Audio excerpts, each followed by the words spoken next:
not rated to be fully.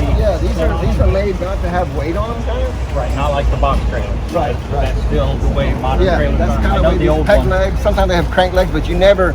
I knew the old ones were not supposed to. What happens is a lot of trailers, they'll have fuel in the one or two compartments, and they'll pull up under it, and the trailer will actually sit up on the plate with the wheels in the air. I've seen that a couple of times actually. Or they'll be pumping off, it'd be sitting out there with no trailer, no truck under it. They pump all the fuel off, working their way from the back to the front, and the trailer just goes with the wheels in there, sitting on those legs. But see, they get rusty, like this what happened with this one. They get rusty, and they collapse because they're just made to hold the tank up. It only weighs, that whole tank only weighs 10,000 pounds sitting there by itself. This weighs 10,000 pounds empty. That's all it weighs. So in the front of the trailer, you're only dealing with like 3,500 pounds. That's all it's got to hold up. Even the crank legs, I wouldn't trust the crank legs on these because of where it's at, and it's all hooked to aluminum. A lot of these are aluminum. Even the crank ones are aluminum now. So, but as far as you can kind of get a little closer look at the valves at the shear point, where that's supposed to break off at, and that little spring in there pushes that plunger down and holds that fuel if that gets knocked off. Another thing is in your drill bag, these void plugs are threaded for a reason. That's why they're threaded. If that thing was to get, it happens just with a truck sitting there. A head goes bad, fuel start weeping out of here. You put a plug in it. That's the next scenario that gets everybody in trouble in the tank business and emergency response. Is that head will be leaking, and they'll put a plug in there and say, "Oh, I'll fix it next week or week after next," or where'd Brian go? Right, Brian? Right. That's a $10,000 fine, and you might go to jail if the DOT stops it and there's a plug in that going down the road. But you kind of want to look at that. Unless that trailer's been made into a single hole trailer, that's going to have a plug in the bottom and the top because they had to drill that to make the one hole. So if you're pulling up and you see it's a single hole trailer, chances are there's plugs in there because now it's a one compartment trailer. That's a dead giveaway. Plug in the bottom and a plug in the top. But if it's got gas on it and there's a plug in that hole, chances are there's not one in the other side because they leave that one open so the fuel can get back to where it came through the crack. You have to treat that as another compartment.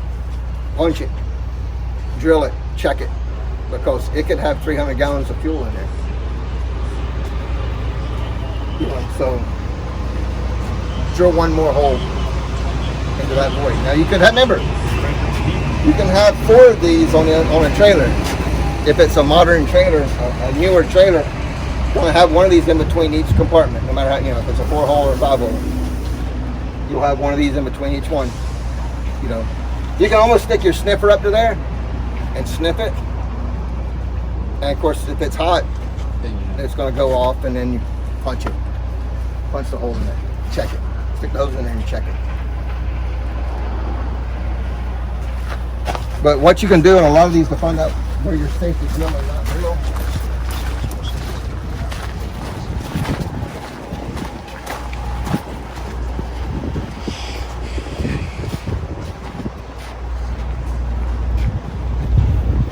is if you've got your manway, you're opening. See where your opening is? You look in there. There's nothing in your way. If you look off to the side of it, I usually try to make my holes in line with the manway or the lid.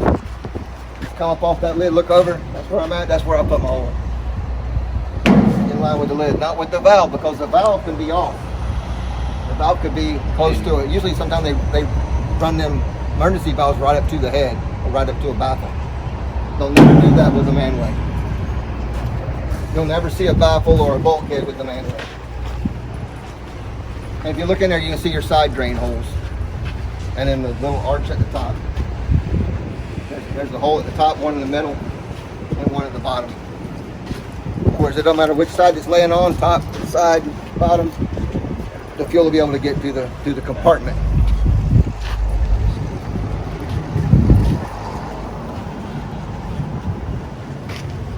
And your head, your full head is generally to the back.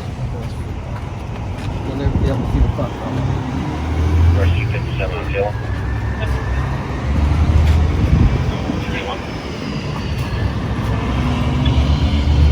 So all you gotta do is look over when you punch your holes and you're not in line with the manway. That's where you want to put your first hole, or your hole in your compartment in the middle of the manway. And there's your void hole for the top. Wouldn't hurt to put a couple of them. Some of them are smaller and some are bigger. 3 or 4 different size plugs in the bag, in the drill bag. I don't know if Perry puts any in there. Did you see any in here? You see, he lets slide that slip plastic. He only thinks about the bigger picture, not the smaller picture. So if you pull up and the head is messed up in there, because usually it's landing on something. There's going to be fuel running out of it. So then we can plug that up. You just plug it up. Stop it. And just keep that in mind. You don't have to treat that as a compartment now. Is that a standard size? That's the standard size for 306, 406. Okay. But I have seen them bigger and I have seen them smaller because people mess with them. You know, or if it doesn't have the thread in it because somebody welded a bung or something, Miami, then of course you got the flow stop football or the golf ball or the piece of wood. Something that drive your wood in there. Like I say, the flow stop, golf ball, done. It's just those things are expensive. That's the only bad thing about that. Those things are expensive, but they work good. I should have thought of that. But yeah. So that being said, that's about it. Just look up to the hole. That's where you can line up the hole. Line up the hole. Very good. You're not gonna and try not to rush the bit. You know, you're trying to rush it. That's when you start breaking the pilot bit. I'm just gonna have you show us one, and then do one. And if you're not sure what the bit's do, if the air's off of it, like I say, this will have a Scully probe in it. That's an overfill for the rack. It'll be in this hole right here. These are all air vents of the airlines. So if you was to cut that or break that off, that airline off, that's supposed to shut when it has air to open. When it has no air, that's when the spring takes over and closes it. That's how everything works on a trailer. Air opens it, spring closes it. So if you take the air off of that, it's going to close it. And sometimes if this gets knocked off, and usually it's not, that's why it's in below, everything's below that rail. You should have nothing sticking out above this rollover rail. And these are supposed to be on this way, that way if it slides down the highway, it doesn't open up. The strong back opens up. So if it's sliding down the road, it's not trying to open it up when it slides down the road, because they will eat this up and get to that and try to open it. If it's flipped around the other side, something grabs it, going off the side grabs it, flip that strong back open. But that's usually generally what will be happening. All of them will be leaking about this much here, or maybe a little bit more. You said it took a couple days for that one to leak out? That's been leaking since Friday. Since Friday. So it's pretty minor. But yeah, it's minor. Yeah, and for the record, it's Tuesday. We do on the tank test. When we certify these, every 5 years, this gets taken off and gets put in a tester and tested. But sometimes they get dirt in there. They get the O-rings are a little wore a little bit, and then they'll weep a little bit. But they're supposed to stay shut tight. We actually backed this one off to make it so it would. We backed this one off, but we didn't back it off enough. So, unless it's empty. That's usually what you'll see when you roll up. That's going to be happening.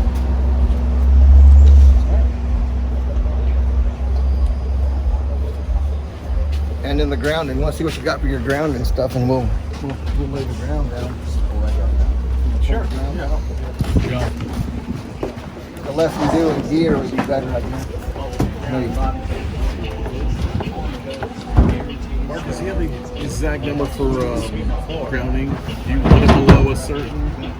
Yeah, there is a number, but what I tend to do, what kind of rod you got? You just got the one that you're banging down in there. You tend to get a higher reading on that one because it's not going deep enough.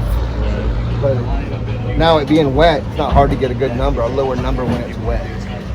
As long as you're getting what you're punching and what you're pumping and everything getting at the same potential, it doesn't matter what the number is. As long as everything's the same potential. It's when you get something that's a different potential is when the spark happens. But that's what you're trying to do, is get your numbers the same before you start touching and doing something. That's what the pumps are grounded, The trailer's grounded. What I'm pumping to is we're bonded to what we're pumping to, and we're grounded from the victim and to the pump truck. We usually take those and ground. But the other ones are going to be bonded and then two grounds. Each one of them to make sure you're pretty much Yes. What I usually do is I'll sink one for the rollover, one for the pump truck. I'll bond from the rollover to the pump, and then I ground from both two. So now you're bonded and grounded in two spots. But you only need one technically. You could be bonded and one ground, and you're still good. I just do it because I'm not sure. I'm not metering it. I'm just doing like we do here. Gotcha. We're double. So if I lose one or if something gets pulled off, you got that other one. and that's another thing. Well, you got everybody. There's only X amount of people in the hot zone anyway. If somebody trips over that ground and pulls it off and nobody sees it, now you got trouble. If somebody's watching that ground, that's usually where I'll get, and I'm usually putting that clamp where I can see it from the tank, so I can actually see if it got pulled off or not. But depending on what clamps you got, We got the new clamps. yeah, so you can almost get them on, and them things are dug in pretty hard, and they're not going to get pulled off if you trip over the thing.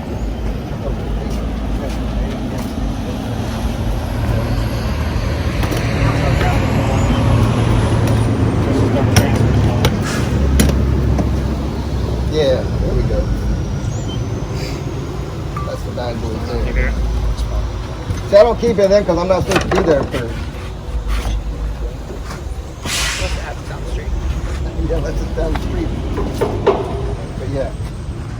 So that's the photo stop. So the footballs are not making the golf balls right now. Oh right, yeah. And then we got the, I don't know if you're seeing those. Yeah, you can cut. What do you tell you to cut them in half or cut them in half? See the rough seals too. Right. You work with those. Uh-huh. Have that as a That's the main thing. He's giving us a good rod. So you got the good rod. So what I do is I air hammer in a big long one about twice that size down in twice with my air hammer. He's got it where you got the slide, which is better for you guys than what it is for what I'm doing. So you use 3 rods? I'm doing 2 grounds and then whatever I got to bond to my pump and then to the pump truck. It's the same as Same. As long as I'm just doing an extra in case one gets pulled off. So that's a big thing to keep your eye on. Do you guys have to pull the ohms though and test it before you do anything, or you just run with it? I'm running with it, yeah, because I'm usually, when I got double, I'm not really worried about it. That's why you're dropping 2s, because you're Yeah, not that's why I'm dropping 2 usually. Because sometimes, depending on, we don't know what the utilities are. That's the next thing. We're guessing. Usually I'm in a ditch. If I'm in a ditch, I know it's wet down there. Or next to a sidewalk, whatever it is, I know I'm good. So, but like I say, if you say you don't get your numbers right, you're still at the same potential. You're getting your pump truck and your pump and your rollover at that same potential, so it doesn't matter. You can't get a spark with the same potential, no matter what the number is, as long as they're both the same number. Right, and if they're connected, that's why you're bonding. What I've seen happen is if I was to ground the rollover by itself, and I ground the pump truck or my pump, and I don't bond the 2, that leaves the door open there because I'm not bonded. I'm only grounded to both of them. Technically, you should be good, but if you're moving the pump and you're moving fuel through the hose. The quality of your bonding is more important than the quality of your grounds. Well, both in the same, but yeah, if you got those connections made, you should be technically be good. Yeah, I've not had anything. I'm not seeing anything light up or be close. The weather has to really be like, if you've got a cool day, that's like when I worry here when we're degas like we just did this morning. I'm double checking our grounds because it's cooler. There's more potential for spark because it's cooler. But that just means that the vapor's staying close to the ground too. So car's only gonna be this out. As long as you don't trip and fall down, you can beat it, right? But yeah, so we're bonding and grounding. Yeah, if we want, we can just. I know there's no utilities over here by the fence. It might be a little hard over here, but Let's see if we can get it to go down through there. This parking lot's got a lot of rock. How long is your cables? It's probably go to the fence. That might be hard. Yeah, we'll reach the fence. 50. Well, see, you're not gonna. A lot of people put them on this side right here, like where these are. Right. By each hole, where they are. But the only way other way you're gonna get it's off that spec plate. Right. For us. That's the only other way you're gonna when get they're it. filling, are they just running off? But see, it being rolled over on this side, you can't get to it. You're gonna have to find the BOL, or just kind of know that most of your 306s, your 406s are either 9,000, 92, or 94. Automatically, you're going to kind of think, and they're usually hauling a load of diesel, Brian. Full load of diesel, how many gallons? 7,400. 7,400 if it's all diesel.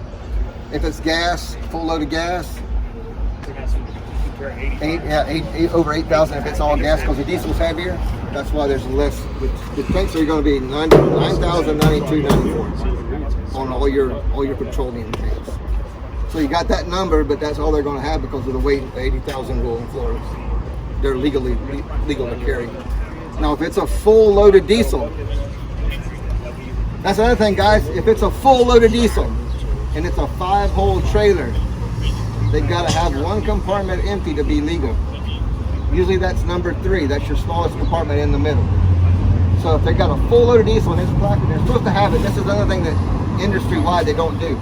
If they've got a full load of diesel and you see 1203 placard, the reason being is that number 3 hole that's supposed to be empty because of weight, it's going to have gas residue in number 3. That's the way it's supposed to be. If they've got no gas residue on the trailer and they're not calling any gas, they're supposed to change the placards to 1993. A lot of them are lazy and they don't do it. But as long as they got residue in that number 3 hole, the last load hauled was gas, it's going to have 1203 placards for that full load of diesel. So the first thing you're going to see is when you roll up there, 1203, oh, it's gas. Then you get the BOL and you go, oh no, you got diesel in that whole thing. Hopefully there's vapor in number 3. There's residue in number 3 to maintain those 1203 placards. Happens a lot. They don't flip their placards. Majority of the time they'll leave a hole for gas. Generally they'll leave a hole. Now where you get into problems is the tank wagon. They're usually 4 compartment, some 5, 4,400 to 5,000 gallons max. Same thing. You've got a gas side pumping and you've got a diesel side pumping. If they've got 1993 placards, chances are it's a full load of diesel. It's supposed to be. But you still got gas residue in all the piping on the gas side on a tank wagon. So they're going to have a 1993 placard, but they still got gas in the hoses and everything. Unless it's on fire, it's not a big deal.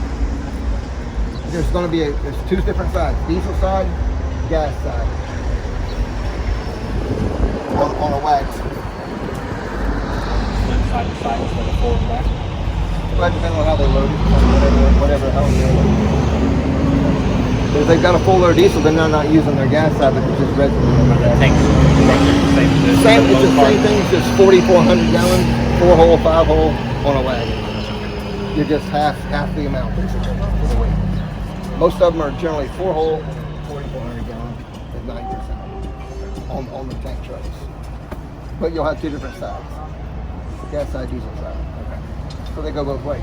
Something where they're pulling up to the diesel medicine, they go some gas on them.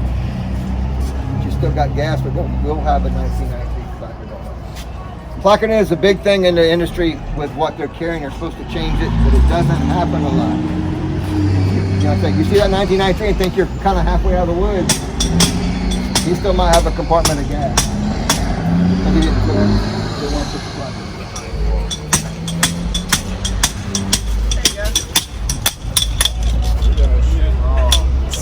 Oh, you found my bunker. Found it. Why wouldn't we just go to the fence or no? Fence, sometimes it's not good. Technically, you probably could if it was we set up the whole grounding field and compared it to a fence, and Yeah, you could probably hook to this pole and check this pole, and it might read. Our fence in the station was Yeah, really if the poles are in there good, yeah, you can do the fence, sure. Or if you've got a power line there with a pole and there's something you can get to, if it's got a box right there, usually they got a little ground lug with the ground in the light poles, the metal light poles. You could go to that light pole, that lug on that metal pole. I feel like the one that we had at the station. Dude, it like became hollow. It like rocked off and Oh shit! What is that? I don't know. You got me on that one. we'll try out here. We come over here and close to the sand. Come out away from that. That might be because it's all been filled in. so it's hollow there. That might be a bunker there. Might be something in there. A car under I'll have to there. get there and dig that up later. Do it now. I can't see her. Hey, put it really close.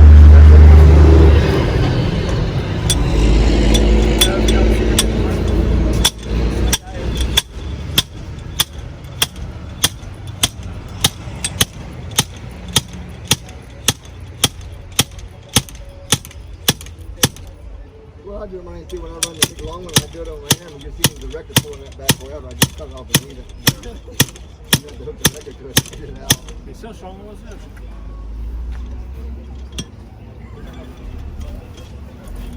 Yeah, you should be good.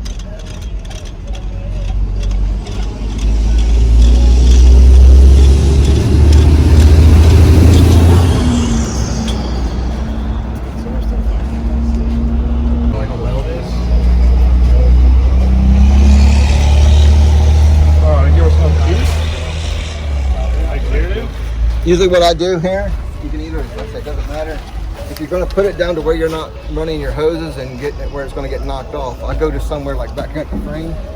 Yeah. When it's on the frame, so I'm out of the way of anybody working around it, or you're dragging your hoses around it or anything. Yeah. It's kind of out of the way, kind of. And like I say, that's the frame. So generally you're in here dragging your hoses and stuff. Yeah. But that's where you can kind of look off the back and see it. Look down and somebody's watching it.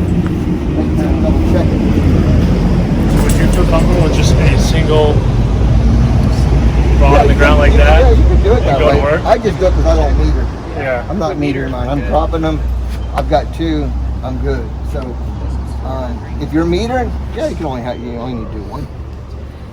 And then to whatever you're pumping, so you want to bond your pump to the reg. Bond the pump, and then you're grounding the regs. All of your hoses that we're transferring through on a truck or a transport, that spiral ring you see there, there's a little copper wire in there, and we test those too when they're pumping. That wire is hooked to your fitting, so that's grounding what you're doing in your hose to your truck that you're pumping to, or to your dropping the fuel on the ground.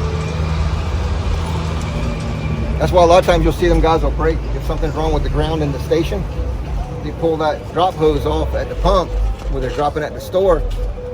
It'll spark because the station has a bad ground. And when he's pulling his drop hose off, it'll spark actually. And then they'll set the hose on fire, then the truck's on fire at the store. I thought we were going to get to the station. I'll fix it sharp. This is just for training. For grounding, we're just using the ones with the green Muellers on the end so they're visible, and then for bonding, right, exactly. the ones with the double silver. Yeah. He's got blue, green, and red, I think. That's for our fall potential test. And then for grounding, we have these ones with that green Mueller. Right. And this one is for us bonding. That way it's easy. Everybody remembers it since it's Right, new. exactly. The one without the green clips goes tank to tank. Right. Well, you can bond from your pump to the reg. Straight to it? Yep, just bond that, and then you're grounded there. You'll see me, I'll have my pump grounded, and then bonded, and then grounded again. I'm in like a big circle is what I do when I'm doing it. But Makes sense. usually that's hooked up to a 3-inch pump when you're pumping. Yeah. That's your marker rod. Okay. See, that's what they do when they certify, when they got it up there like this. Yep. to that first one is a number, the second one's a number. Ah, whatever that's what it's correlates calibrated, to yeah, it. to this number right here. That's what I was trying to figure out. What They don't. That's for top loading. Like at Lynch, they top load at Lynch. Palmdale top loads. But when they go over to across the street at the loading rack, they can't get on top of the truck. They have to bottom load. So This then is they're for all going the on top the load gauges. people. You don't really see this a lot anymore. Only No, I like see it on a lot of old ones. Yeah, on the older stuff, right? That's when they're up there. Got the hose on top. They're pulling a little dead man. That's how when they get there, they know how much fuel That they makes got. sense. I was wondering what they looked at. I've never But there's seen no way one. for them to know how much fuel they got. The ones at the academy we have the labels, Right. and none of those were there. Yeah, a lot of times you don't see this a lot anymore on the newer stuff.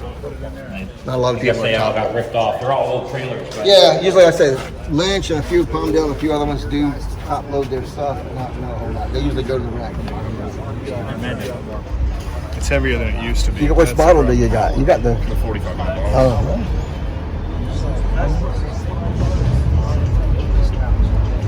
Yeah, see, he's got a nice class. That's a nice class. And like I say, you'll be able to see when you put it on this one here how far you got to go when it starts leaking as far as you got to go when it starts leaking. And if it's not leaking, do you want to put those on? You got time? Not else to do? It doesn't hurt because if you're moving it around or whatever, but It is, but it feels like it takes a lot to open one of these because you gotta get that strong back open and then you gotta undo the strong back. So, Oh, man. oh no, we need another car. Started at least. but yeah, that's it. Just had to cut those off more times.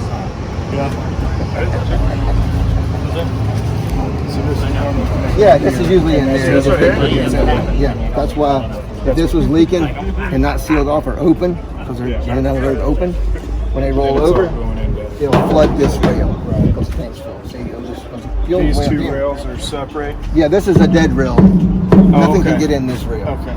unless the tank tore. Because it's welded. See, it's welded in.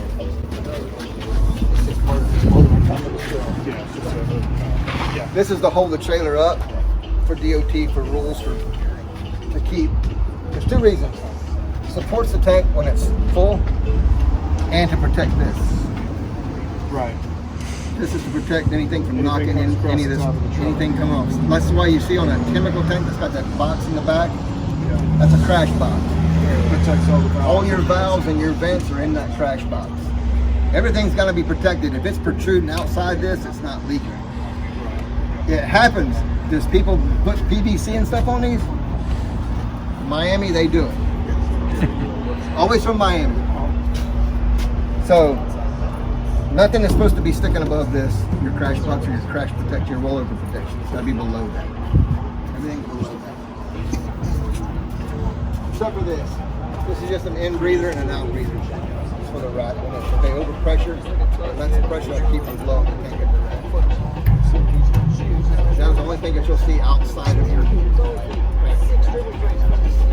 Those don't have any valves on them though, so if those shear off, It's spring loaded, yeah, do? they're spring loaded, Okay. yes. One's an in breathing, one's out breathing, so the spring's keeping it closed. Only So if those shear off, If I'm unloading fuel and I'm pulling a vacuum on this, it's gonna be this one right here. It'll suck in. right. If I'm over pressuring, it's gonna come out this one. One other thing on these that you can kind of see now, right here, I'll have to show you when I open the lid. There's a hole right here inside this lid. That's where the pressure vacuum fan is. It's screwed in right here. This hole is open to atmosphere.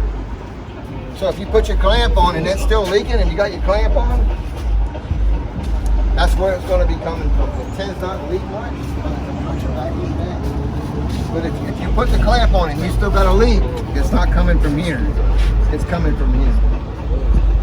Only on a 306 or 406. It leads into my next question. Well, that's where you got to. Usually you just stuff a rag in it. You just cream a rag. It's kind of odd with gloves on and everything to get that in there. It tends not to leak much of this weak. It won't leak like this usually, unless it's from Miami. And it might even not be there if it's from Miami, so it'll just be running out there. So if you pull up and you see that fuel out coming out from behind the strong back, you're going to put a football in it, because you're not going to stop. I've only yet to see them weep. I've never seen one. I've tested tanks with my better than it's laying in the bottom, it fell out, being unscrewed, fell out. It's laying inside the tank. Hopefully you catch it before it does this.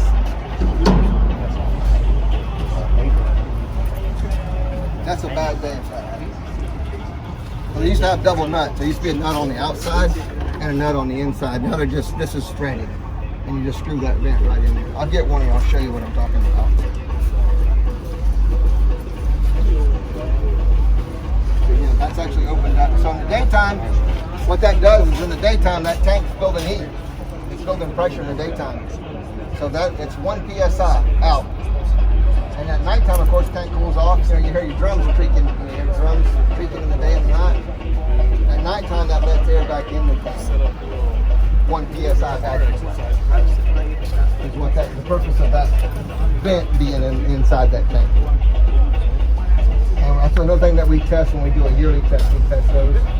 And generally on the 5-year, you change them to brand new on the 5-year. With a typical rules.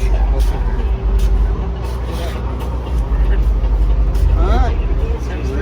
Ready? See, if you were to stick your finger in that, that's what you're sticking your finger in that, around that strong back is you're putting it in here. Screw right into the bottom of that lid. And it will pressure one side and back to the other side. That's all it is.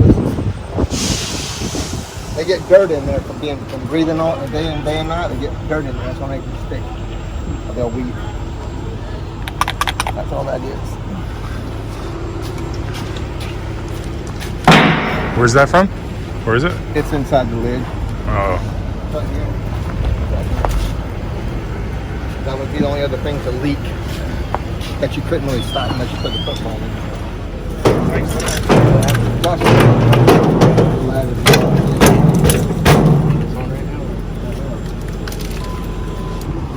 Usually you got 2 guys up on the top when you're doing one drilling and one helping in case you need something, or a pilot beer breaks or whatever. Usually it works best if you got 2 guys on the tank. Circulation.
I'd go ahead and do the back one. Let him do the back one.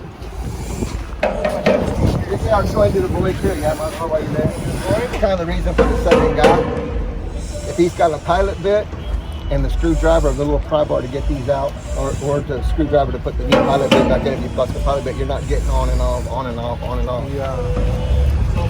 Well, you're doing a foam blanket every 15 minutes. You got the timer and all that stuff. 15. Just keep as far as the blanket though. Yeah. The 360 blanket. 15-minute ratings. Right. Okay. That's what I figured. It's 15 minutes.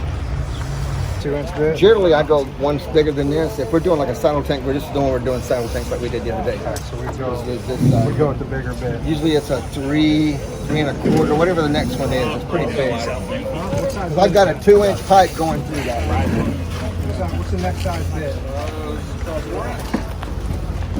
Yeah, see, So that would work. That would be the one Okay. to do a transport or a wagon. Okay. This is like a saddle tank. We got 3.25, 3. That's what it is. 3/4. 3.5. I can tell you, I got the front. That way my 2-inch pipe is 4 inch. What? 4 inch. 4, so you're good. That way you still see inside when you need it. That's the reason for the second man. Screwdriver, pilot bit, so you're not getting up and down or whatever. And somebody watching the ground. Whoever's in the hot zone. Keep in mind that everywhere you see this well, where there's a baffle or a head, that's where fuel's going to get trapped in between if it's not done the way it's supposed to be. So you would have to do not only one hole per compartment, you have to go one hole in between each bulkhead or each head.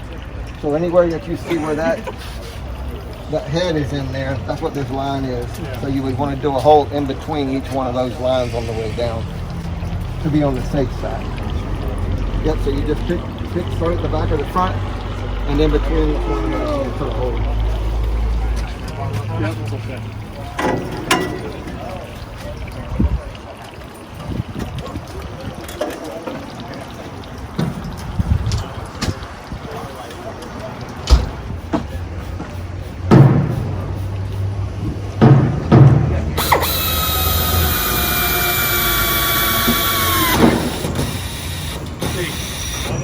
So you're gonna want to kind of throw pressure on it. You don't want to go hard. You say don't put pressure on it? Yeah, you kind of want to be kind of like want to pull it back.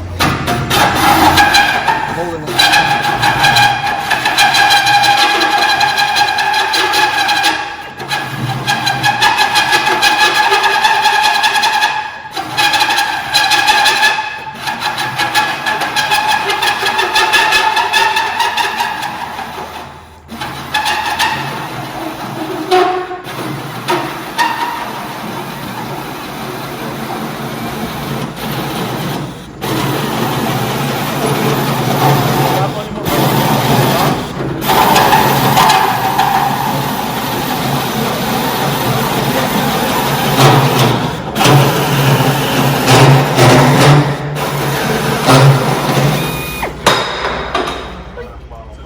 And you got lucky the plug fell out.